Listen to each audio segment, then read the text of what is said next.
You are all enveloped in darkness. A darkness like none of you have ever seen. No moons, the Sparkwinds have gone out. It is actual night. And then there is a burst of light, brighter than anything that you have ever witnessed. Swirling patterns and pops of color twist and writhe in the sky. There's a moment where you think that they started the fireworks early, before you realize that these are the Sparkwinds themselves, as they have erupted in light overhead. The entire night sky swells and swirls with luminous vibrance. There is no area that you can see stars alone without being beneath a layer of this vibrant blue, green, red, and yellow hues that just kind of shift and swirl and spark and pop. And then you hear a scream. It's hard to tell distance, but it seems close. The chipmunkies start and then skitter off into the brush. I'm gonna reach and grab for friends, just to, I guess, for the comfort of making sure people are near me. Yeah, it's weirdly bright as day now, but the light is not the correct color. Because it is purely the light coming from the Sparkwinds and the sun has not yet risen. You see just bright swirls overhead and everything is cast with this multicolor hue that shifts and changes. Can I determine what direction the screaming is coming from? You can all tell without having to roll anything that it's coming from east of your position. Does it sound like one person screaming, or does it sound like the screams of the whole town or something? It sounds like one person screaming. Mm-hmm. Does it sound like a kid, or does it sound like a grown-up? Make an insight check. I'm gonna say on a 10 or higher, you'll get one thing. On a 15 or higher, you'll get something else. 16. Without a doubt, that's the same pitiful squeal that Thirukel made when Brody tackled him. Thirukel! You call out, the screaming continues. I run off in the direction of the screaming. Gonna see if I can send my hand and see if I can get a sword out. You flex your hand. Nothing. Nothing. I'll chase after Magnus. Okay, you all rush off And on I that imagine direction. that when Arik was reaching for friends, I had grabbed them, so I'm just hauling them along with me. Yeah, you all rush through the woods. You get some scratches from little briars that are poking out from various areas. And eventually you turn around this particularly large tree and Thirukel is running in your direction. You just catch a glimpse of his face as he says, "Run!" and goes past you. Behind him, you see as a massive stump of a tree shifts and moves. The roots pull themselves up from the ground and the mouth opens like a giant maw. You can hear splintering and cracking as it opens, and it lets out this deep, croaking bellow. And as it does, you see a nearby group of chippermonks get down and begin to run, but then as the bellow rings out, they stop and turn, and you see as a group of them kind of cluster together and leap into the creature's mouth, which then chomps down on them. And it twists into your direction and begins pulling itself through. Each of you make a perception check. Why did they jump from its mouth? That's a 5. 3. 9. 8. 8. Oh. 10. 10. Brody, of the children, you are the only one that sees what you swear is a leg with a boot hanging out of whatever this creature's mouth is. Does the boot look familiar? Make a history check with disadvantage. It's going to be a difficulty of 10. 3. 3. Doesn't look familiar. I think you're so taken aback in this moment at what you are seeing. Firstly, the tree is moving. Secondly, it just ate a bunch of woodland creatures. And third, it looks to have eaten or begun eating a person at some point. Fear grips you, and you feel a pulsing in your arm. But I'm gonna have all of you roll a d20. Let me know if anybody, don't add anything to this, but let me know if any of you roll above a 17. Nope. No. Fear grips all of you. You turn and run. I don't know if you guys have ever experienced this. I've only experienced this once in my life, but you're overcome with such pure adrenaline and fear that you run faster than you have ever run. And you don't feel tired. You start feeling yourself get winded, but it is easy to push through. As you sprint, Magnus, your blanket flies off behind you. You don't even notice as it just lessens the load and makes it easier to run. You sprint through the woods. As you do, you see other bits of brush and bushes begin to pull themselves out from the ground as well and crawl around. It's just like my dream. We're gonna do a quick skill challenge. I just need 1 success before 4 failures. So you all tell me, as these odd little bushes with whipping vines are coming up out from the ground and whipping out their vines at you, trying to grip onto you. What do you do to help either yourself or your friends not get gripped and ripped? I try to plot a course for us to run that will get us around all of these things. Like I try to use tactics to get us to safety as we're running. Excellent. What skill do you want to use for that? Maybe insight? Yeah, that sounds good to me. Okay. 17. That is the 1 success that you need. Beautiful. Magnus, you go into this state of the fear overrides everything, and you go into pure statistical mode. You are analyzing the ground, seeing, and it's pathfinding. It's nothing other than we move this way. You can almost you're having a beautiful mind moment of seeing arcs and trajectory and trigonometry ahead of you to know what width you need to take. That bush is weird. That one's not. Yeah, I'm gonna say you grab Magnus's hand in one hand and Saoirse's in the other. Saoirse, you're still holding on to Arixovir. You take the lead and are kind of bringing everyone along behind you, keeping everyone together, and you serpentine through the woods until eventually you burst out from the ashen canes back into the area. Alvi, actually, bursts out from the ashen canes, and I don't think you guys even slow down before you go into the gate itself. Brody, make me an intelligence check. It's a difficulty of 5. 10. 10. I was like, oh, let's see. People have changed. Things are weird, at least in Gloamshore, and now the trees seem to be moving in the woods. Last night you had that strange dream that the trees were watching you, and today it seems to have come true. You glance to your right, and you see old, worn steps that you almost have never noticed before because they just kind of blend in with the rest of the ruins of the Broken Crown, but they lead directly up to the tower. Oh yeah, I'm going. Okay, Full Brody sprint. breaks off from the group and heads that direction. Do you guys follow, or do you continue elsewhere? I follow. That's Okay. the big kid. Yeah. Okay, yeah, you guys follow He's up in the charge. steps. Brody. On your way up, who has the lowest dexterity right now? I'm at a +2. I'm +1. +0. As you go and rush up the steps, one of them kind of crumbles beneath your foot. You almost trip and fall, and it's at that moment that you look to the side and realize that there's no guardrail on the side of this, but you kind of catch yourself, take a deep breath, continue up. You get up to the top, and make me a luck check. 19. 19. Wow. Brody, you get up to the top, Leaving. you look around, there's no ball Mallet. bearing or mallet. yeah. There's nothing in the bell or any crank to turn that you can see that would ring it, and suddenly there's a searing pain in your arm as you look down and you're holding a hammer. Oh Whoa. yeah. I'm gonna hit the shit out of that bell. Fuck yeah. Gong! It rings out. Probably you just keep hitting it. People in the town begin to stir. You don't even have to hit it very hard for the sound to resonate throughout the entirety of the town.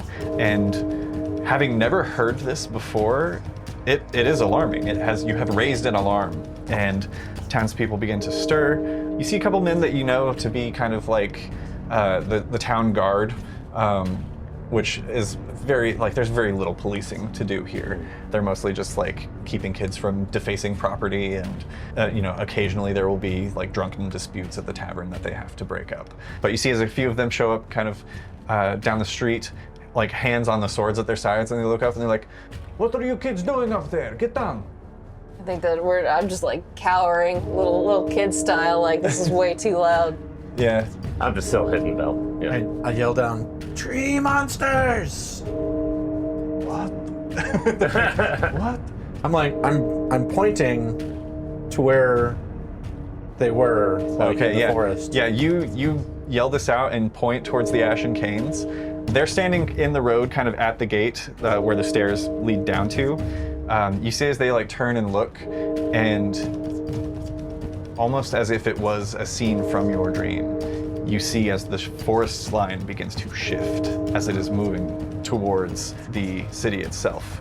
They pause for a moment before one of them turns to the other, and you can't hear what they're saying because they're too far away, and the bell continues to ring. He like grabs him and pushes him in the direction of town. Two more guys come up, he talks to them. They go to either side of the gate and begin twisting the cranks to close the gate to the town.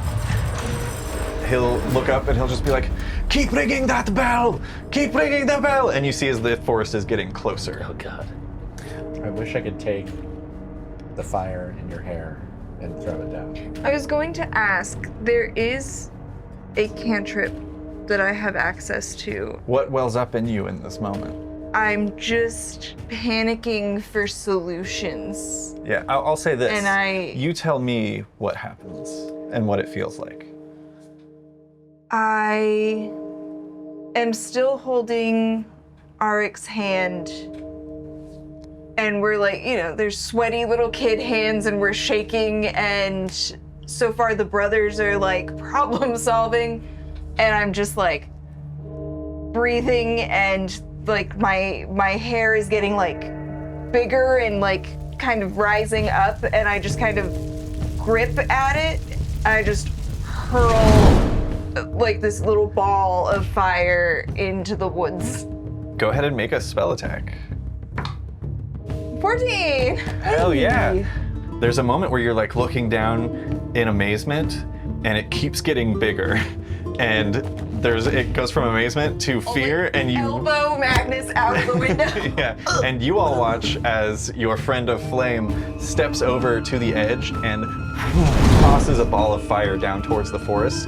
There's a moment as it kind of disappears in the tree boughs before you hear this loud that kind of echoes out, and you see as fire begins to spread amongst the trees. Go ahead and roll me a d100 as well. For more trinkets. Yeah, you find a little snail shell. It shits in your hand. No snail? Listen, it felt narratively satisfying. 52. Your Shitting hair great. flicks back behind you, and in this moment of just like sheer panic and terror, some of the flame licks off and forms this sort of like dome-like, almost shield shape that is going to hover near you for the next minute and give you +2 to your armor class. Oh. As this little flaming shield just floats around you. What are the rest of you doing in this moment? Brody, you're ringing the bell. Magnus, what are you doing? I'm gonna try to produce some sort of effect. I don't know what's gonna happen, but I try to follow the instructions of the tablets again. Okay. And see what I can make happen. Well, first make an Arcana check. Okay. Oof. I'm gonna say with advantage. Great. I rolled 2 8s. 12. 12 is not bad for a child. You have been studying these tablets with every waking moment that you haven't been like out. You've been practicing the different hand motions. At this point, you've gotten them separated so that like you get the sense that each rubbing, each tablet has 2 distinct separations, like 2 distinct things written on it. And you flip to like the 3rd page as you're like panicking, trying to figure out something that you can do. And out of the corner of your eye, you see this sort of bright glint of light. You look over at Saoirse and you see she doesn't realize it, but she is instinctively making one of the hand symbols that you've been practicing. And you notice that you have accidentally flipped the pinky and the ring finger. You make the same hand symbol yourself, and there's that brightness in your chest that has been ever present since yesterday, that goes even brighter, and you see that a flame is produced in your hand as well, slightly different. This one doesn't linger. It's almost as if you can feel it trying to escape you. You have to twist your hand out and away from you as you cast Firebolt for the first time. Go ahead and make a spell attack roll. Okay. So 6. 6. You're aiming at a forest, so it's hard to miss, really. That's true. Especially with the range of the spell. You move your hand over, and this thin stream of fire shoots out, which kind of coalesces into a more spherical shape as it moves away from you. Also going into the tree line, you feel that warmth in your chest recede. I don't think that Magnus is aware of this, but the wild magic effect that had been kind of lingering on you is spent as it deals max damage when it hits. Oh. Arixovir. I just kind of want to look out and see what's going on out there. What all is moving? What else, like... Yeah, make a perception check. That's an 11. 11 is enough that you see not all of the trees are moving. The trees are being nudged and pushed because there is so much disturbance happening to the dirt around them. But you see what is mostly approaching look to be like these little twisted bushes that are mostly vine with a little bit of leaves and twigs. You swear you see a little bit of like bone in them as well, as they're just kind of crawling along the ground towards the walls. You can see large swaths of trees that are moving, and you can hear cracks, and as though some of them are actually falling. You get the sense that there is one large thing that is coming this direction, and hundreds of little things that are preceding it. What all am I allowed to do at this state, at this stage? Make a religion check. 4, because it's one of my proficiencies. Your mind doesn't go to the fables in this moment. I think that fear is ever present. You see as 2 of your young friends summon flames into their hands and toss them over the edge.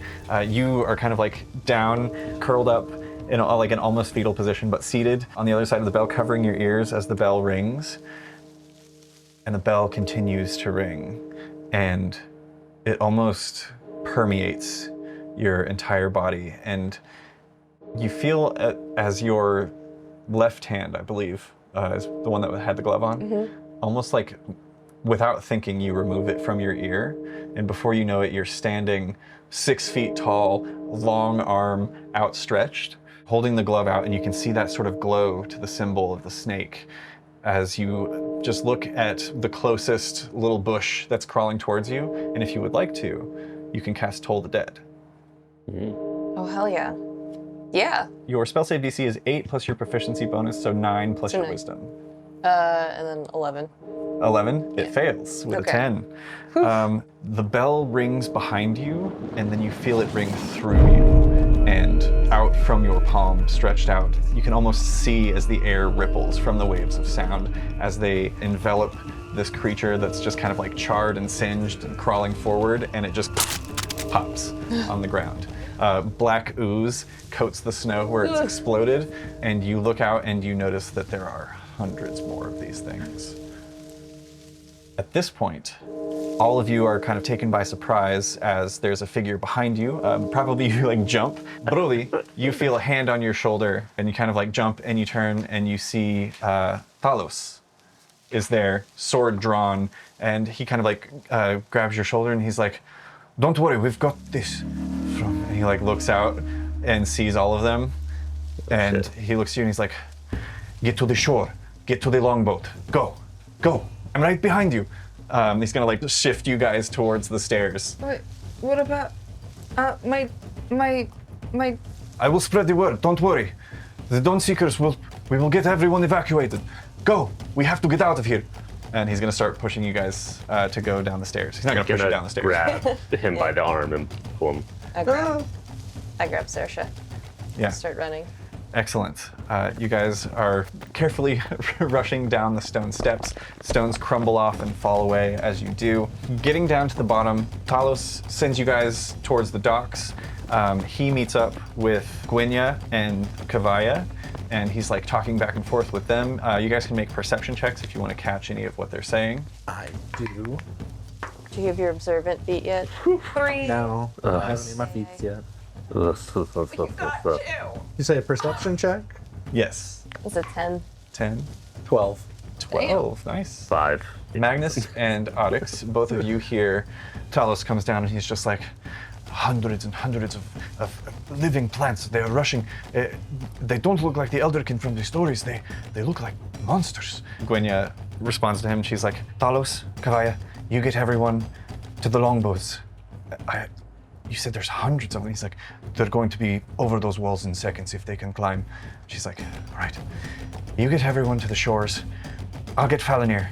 I'll see if maybe he knows anything from the fables, if this is some... What happened with this guy? And they're just like talking about like all the crazy shit that's been going on before Gwynia is like, all right, you two, evacuate everyone to the longboats. We'll hold here for as long as we can. We'll meet you at the Dawnseeker. And they're like, all right. Do I remember anything from the fables or anything? Or anything that I've ever read about? Make a history check. Anything that sounds like this? A 20. 20. Nice. The only thing from the fables that sounds familiar to this would be the Elderkin, which are plant beings that were said to have been created by Thirunmor. That's a very high roll. I'll read you a story. Read us a story. In the twilight of his wanderings, Thirunmor grew restless. The forests and creatures of Nox thrived under his watchful eye, but the world was changing. The mortals had begun to drift from nature, their hearts hardened by ambition. Thirunmor decided that a new race must be born, one that would honor the wilds as he did. From the seeds of ancient trees, he crafted the Elderkin, beings of wood and leaf, their eyes glowing with the light of the stars. They were the guardians of the forests, wise and patient as the trees from which they sprang. Yet Thirunmor was not satisfied. He turned to the beasts of the land, shaping them into the Zoanvir, a race of humanoid animals who would walk between the worlds of man and nature. At first, his creations thrived, living in harmony in the wilds, but Thirunmor had gifted them free will, and with it came the same desires and flaws that plagued the other mortals. The Elderkin grew distant, retreating deeper into the forests, while the Zoanvir began to seek their own paths, some even turning against the natural world. Thirunmor was heartbroken by their choices and withdrew into the deepest woods, vowing to protect the land that he loved, even if it meant defending it from his own creations. That's the only thing that comes to mind from the fables. Okay. You can also make a quick, this will be kind of like a retroactive perception check, so do it with a disadvantage. A 10. 10. What you would call these creatures' eyes, from what you could make out, and the vaguely humanoid shapes that there were to them, they didn't appear to you as though they were shining like stars. They were dark voids. And they had goopy innards too, right? When one of them popped. Mm-hmm. Yeah, I'll say that. black and viscous. I'll tug on one of their sleeves. You need to get to the docks. What? They have dark goopy innards. And then I'll run off. All right. Okay. Wait, did you say goopy? I used to save that kid's brother from getting his ass kicked. Do all of you go to the docks to board a ship, or do any of you go to, because like the two of you, your family is at sea. Yeah. You would have no reason to go elsewhere. Yep. Oryx, you have not seen Granny I Brynja. think that's my thought is... Gotta get my Granny books. Brynja, she's still here somewhere. And my dad. I'm gonna make a quick roll. Oof, natural 1. Oof. Yike-a-ronies. Somebody hears you say this, and they're like, Brynja, the very, very tall woman with the wood horns? Yes. I think she said she had forgotten something at her cabin. She had to go back and get it. This person said, like, this is not a person. outside the city. Yeah, this is not a person that you know well. Like, they don't know your family well. To them, that's like, oh, she had to go home. You know that she had to go into the woods to get there. She's out there. Saoirse, you know that your mother would be giving service at the Temple of Exardeska, which is built into the wall. Like your bedroom window in the attic is one of those towers that looks out over the Broken Crown. I don't think that I would be thinking about my mother That's fair. at this moment. Your father sees you and breathes like a sigh of relief, and he goes and he like embraces you. It's a little chilly, but still a tight, warm hug. He's like, Saoirse, what's going on? They're telling everybody we've got to get on boats and get... The trees are trying to kill people, and Granny Brynja is missing. Somebody thinks that she went back through the woods, and It's all right. I'll go get your mother. You get on a boat, all right? I'll be right behind you. I'm gonna run over to Thalos again and tell him, please, Granny Brynja, she's out there in the woods.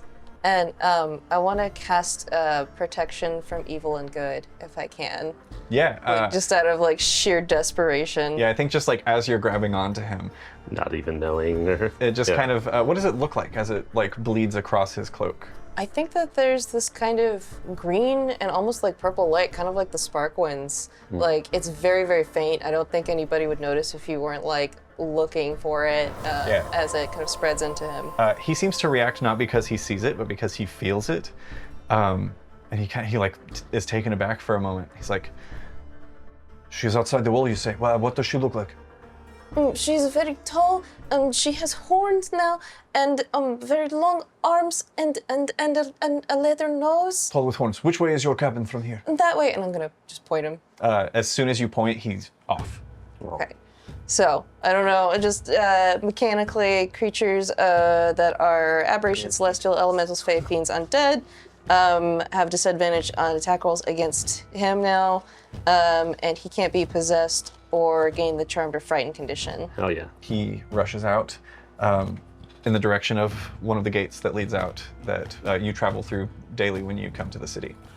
Your father tells you to get on a boat. Do you oblige? I think I will wait with Arix until we can't anymore. Okay, so they've got the boat that was meant for the narwhal longship that was meant for Tuatavine has been put out to sea, and people are being loaded up onto that, as well as being loaded up onto the Dawnseeker, which is the name of the ship that the Dawnseekers use.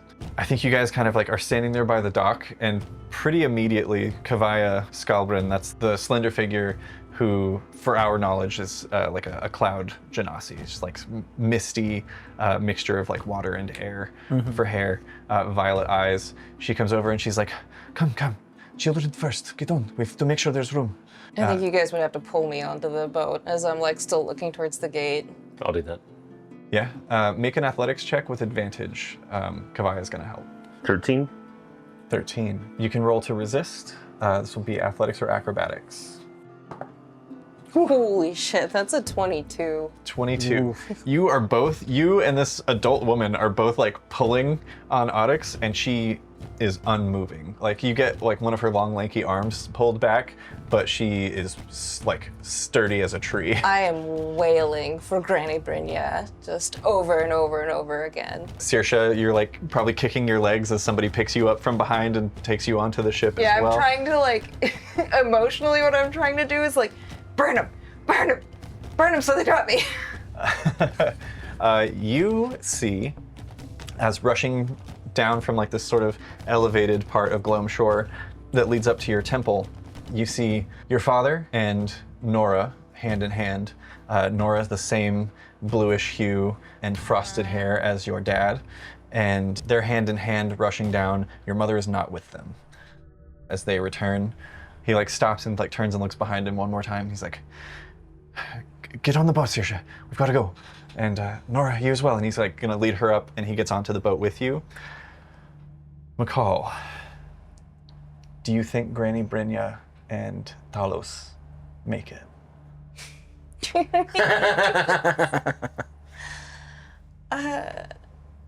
You can roll a die about it if you would like. I think we gotta roll for it. All right. For the first time in this campaign, I'm gonna bring out the Tray of Fate. Oh my Christ. What size die do you want to roll? I'm gonna go with this D20. Okay. If you hadn't sent Talos out to help her, this would have been like a 50-50 death save. Because you sent him out, I'm going to say you just need to roll higher than a 7. So 8 or higher is what we're looking for. God. Okay.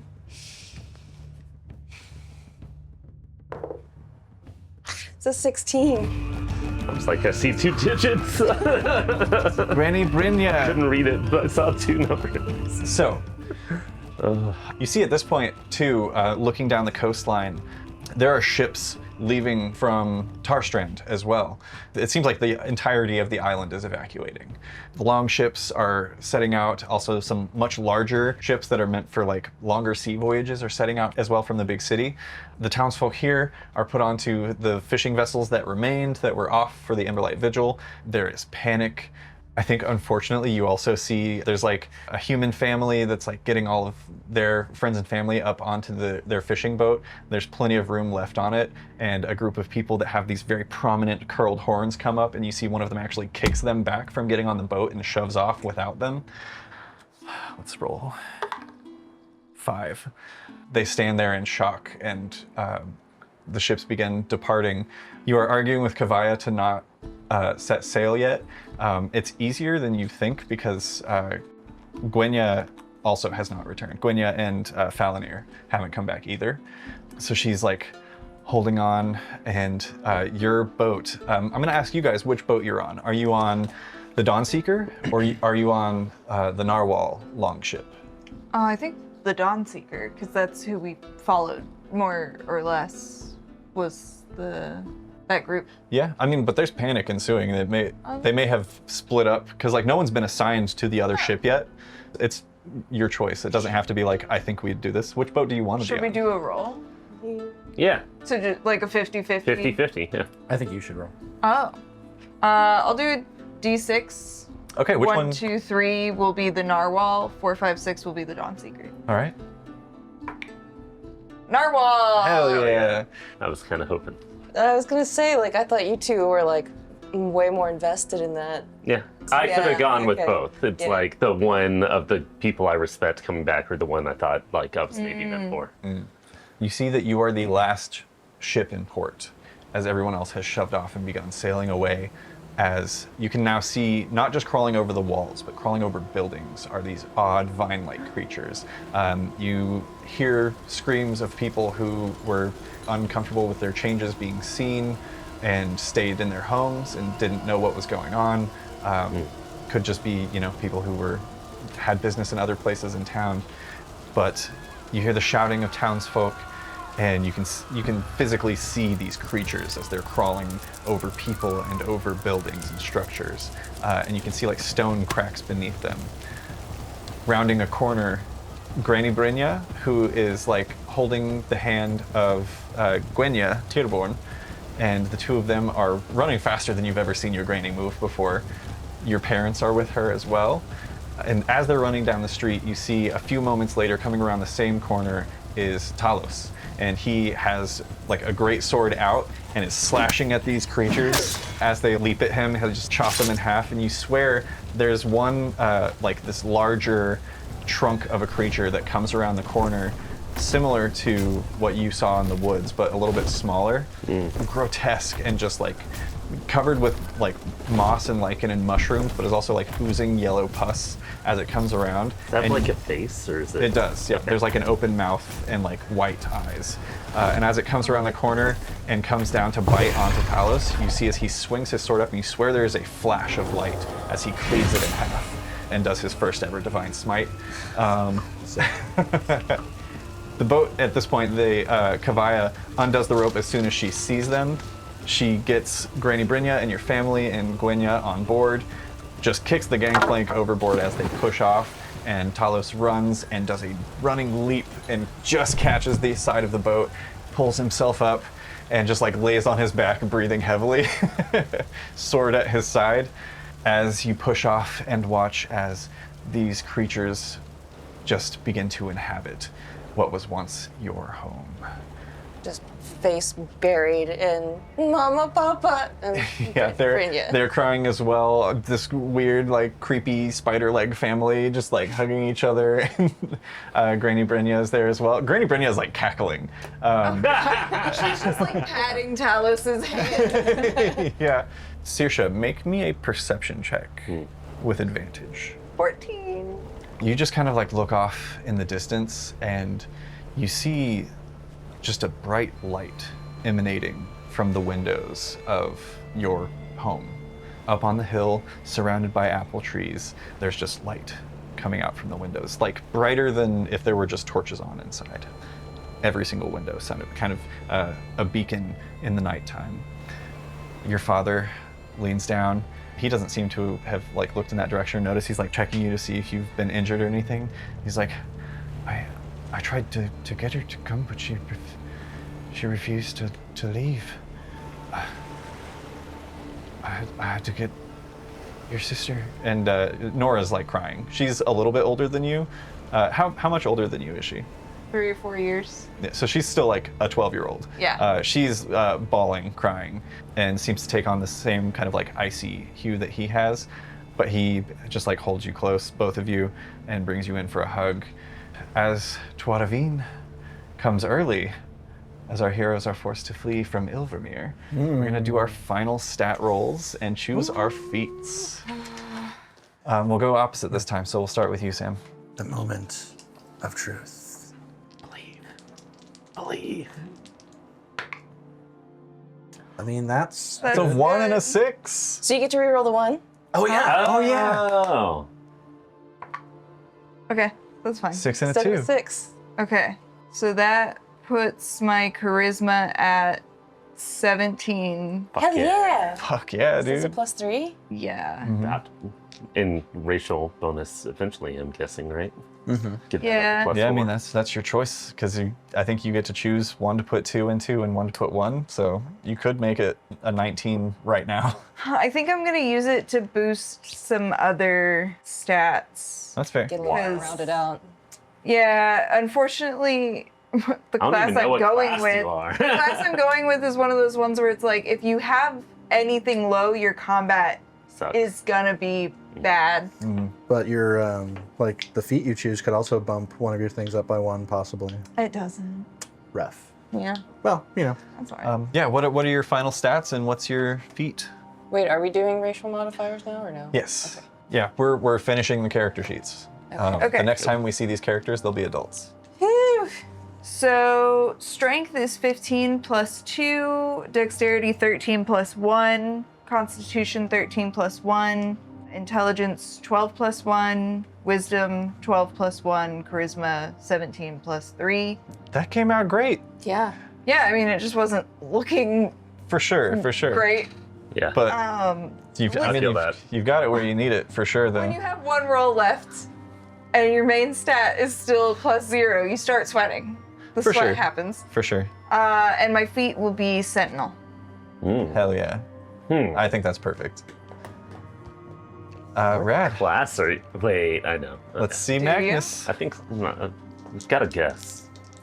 For Sentinel, got it. 2 and a 4. So I already had I had a 5 and a 2. So I'm going to have to keep a 2. And then with the 4, it's 11.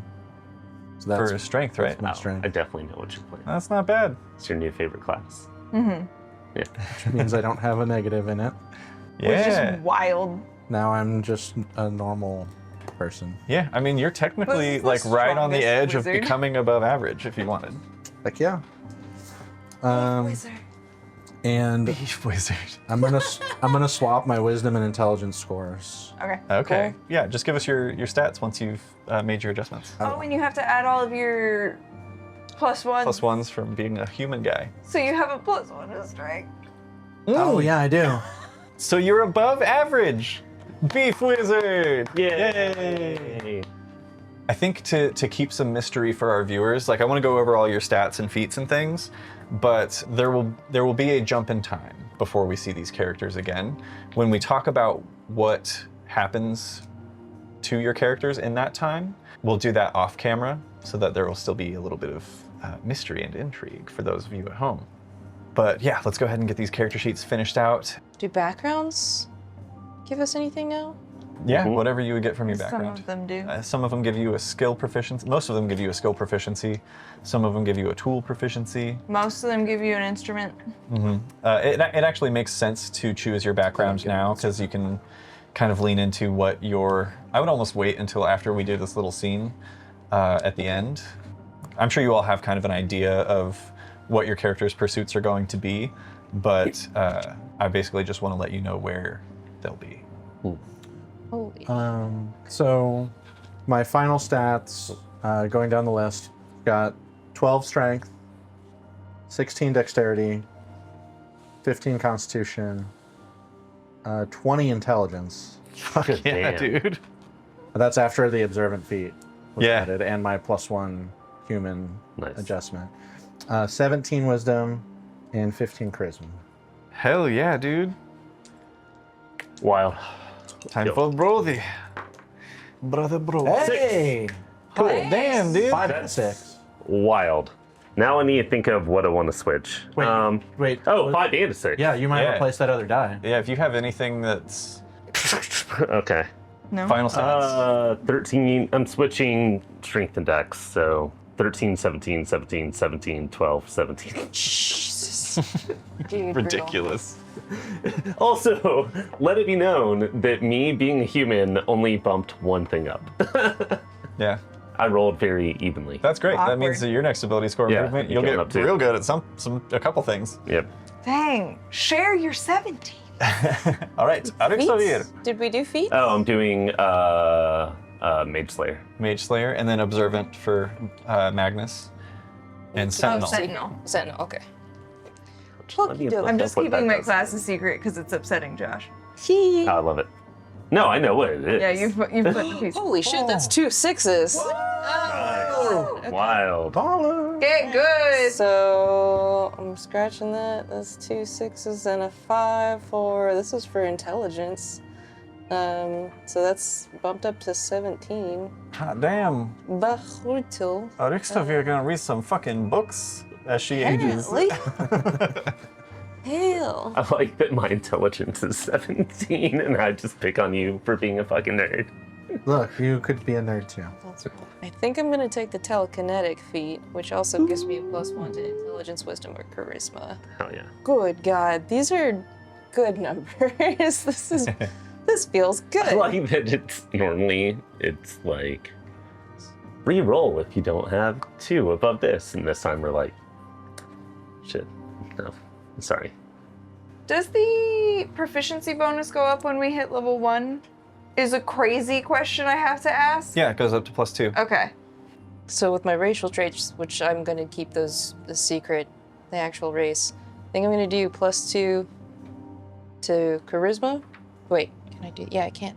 To charisma, +1 to intelligence, or I guess to constitution, and then with telekinetic, I'm doing +1 to intelligence, and then I'm swapping my wisdom and my intelligence. Yeah, that makes sense. So, final stats are 16 or +3 strength, 14 +2 dexterity, 18 +4 constitution, 14 +2 intelligence, 18 +4 wisdom, and 14 +2 charisma. Hell Good yeah. God, this is a very stacked Yeah. level 1 character. So, after hours at sea, probably the first time at sea for a lot of you, Saoirse, you've made a very similar trek before, Yeah, I was probably like a baby. but Alex Xavier, this is definitely the first time you've ever been out on the ocean. Magnus and Brody, your parents probably took Yeah. you out on their vessel a couple of times. Yep. But the seas are choppy today. And I know I mentioned this up top, but just to reiterate, the umbral sea that surrounds Ilvermere and most of Nox is black as ink. It is like not transparent water. There's a little bit of transparency to it, but really it's only at nighttime when you can see the bioluminescent fish that linger beneath the surface that are glowing. So sick. Nobody knows how deep it is, at this point in time at least, but it is vast. And as you are led by the Dawn Seekers, the day of the year where there is no sun. You travel for probably 3 days at sea.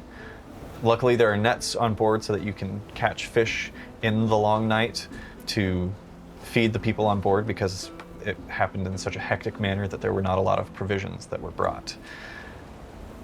It just so happens that on the 4th day, when now the sun has begun to rise again, the days are getting a little bit longer, you've moved significantly south. And you see, for the first time that any of you can remember, you see land on the horizon. And as it grows larger as you approach, you see a series of mountainous islands that almost look like various rings that are sort of interlocked with one another. Just these almost perfectly circular swaths of land that kind of taper off at their ends and are thicker in the center with mountains. You see castles built into them, docks coming out, cities and villages and wilds.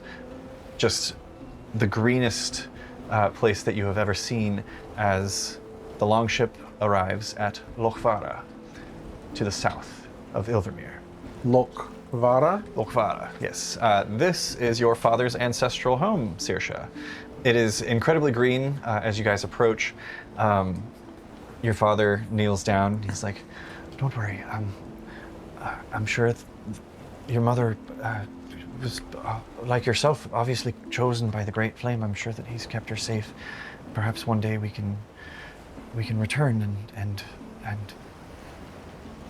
bring her back. And once things are safe, calm down. I think you're really gonna like Lochvara. It's a beautiful, beautiful place. Numbers and numbers of islands that are all interconnected. Each of them contains its own special loch. That's where it gets its name. It's like seawater, but it's inland. And there's hundreds of stories of creatures that dwell within the deeps of the lochs, and just all manner of stories. And it's beautifully green and mountainous, and you see, like, he's like tearing up as he's talking, because he's very much like trying to convince you that everything's going to be okay, but at the same time he's trying to convince himself that everything is going to be okay. And he's not. Your father has always been a very emotional man. He's not doing the best job at convincing himself. On about the 2nd day of travel, as the Fisker brothers came across their parents' ship, which no one aboard their fishing vessel had any changes. They were all remained human at sea. You're reunited. You filled them in on everything that happened on Ilvermere. Luckily, their fishing stock that they had been building up went towards feeding everyone as well. They had plenty of salt on board to get things nice and prepared. As you rendezvoused with them, and they joined the fleet, now headed for Lochvara. Magnus, I think you spend most of your time on the boat with your nose to those tablets. Trying to figure out what they all do. Yeah. Like using, like, I guess, like examining the text, trying to get like clues from the text to figure out like what these different incantations actually produce. Now that I kind of have a better idea of what they are. Yeah, and the various ships occasionally like pull up alongside one another and communicate across to kind of like take a tally of who was present, who was missing, who was presumed left behind. And I think a lot of kind of throwing yourself into these books and scrolls is to distract yourself, because you do overhear one day that Corbin is not aboard any of the vessels. And you kind of like kick yourself for not, like, it's a very, I mean, you are a child. It is a very childish notion. Like, you kick yourself for not going to the museum and getting him, or going back by his table, not grabbing those tablets and bringing the real things, and just have these rubbings are all you have left, and who knows what else was in there. Yeah. So you throw yourself into your studies to distract yourself. Brody, I think you find yourself looking out over the sea frequently, with just a light kind of pulsing in your hand. It's very pleasant. And you'll occasionally just like catch this little almost whisper in the back of your mind that's just like, yes, adventure awaits. And you can't help but be a little excited about it. Oh yeah. Oryx, you've got your family. Granny Brynja made it off the island. You're all back together. Granny Brynja really keeps spirits up on the longboat. She's constantly telling stories of the fables, and the Scalds did make it off the island and is unfortunately on the same boat, so they're arguing a lot about the minutia. And there's one point where you're kind of looking out over the sea. What is a trinket that Oryx would have left at home that they treasured? It's so weird that I ended up with a die because that's like what I had in mind for RX. Oh yeah. So you've got this little 12-sided die with all of these ones on it, and you're holding it kind of like looking in your right hand, and your mind drifts and you're thinking about the horror that unfolded that you witnessed, and find yourself kind of tensing up. And then suddenly there's this odd pressure. And you look down and you open your left hand, and seated there in the glove just atop the little silver inlay is another die. This one appears to have maybe 20 or so sides. And each of them has a 2 on it. I'm gonna pull out the other one that I have. Mm-hmm. Is it like similar? Like, is it the kind of blackened wood that's... Mm-hmm. Huh. I now have a set. You come to this notion as you like look out, and the call is made that land has been sighted, and shortly thereafter you all arrive to start your new lives on Lochvara. And that's going to be the end of the prologue, the hero's dawn of the Sparkwind Chronicles. We'll see you next week. Later, nerds. Hell yeah. I'm gonna cry. I love this game. This is great. So good.